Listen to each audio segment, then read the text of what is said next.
Tumpukan sampah terlihat berjejeran di sepanjang jalan setapak menuju kompleks kuburan Cina Kota Namlea, Kabupaten Buru.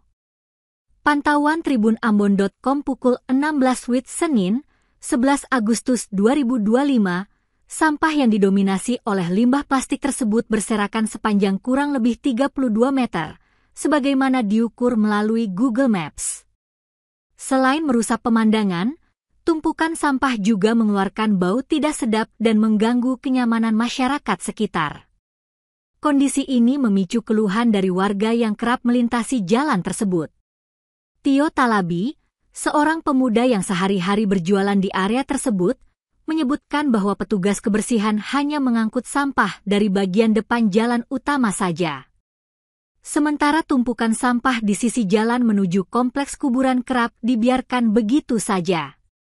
Tio berharap adanya perhatian lebih dari pihak terkait untuk mengatasi permasalahan ini, baik melalui penyediaan fasilitas pengangkutan sampah yang memadai maupun solusi jangka panjang agar lingkungan tetap bersih dan nyaman.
Download Tribun X sekarang, menghadirkan lokal menjadi Indonesia.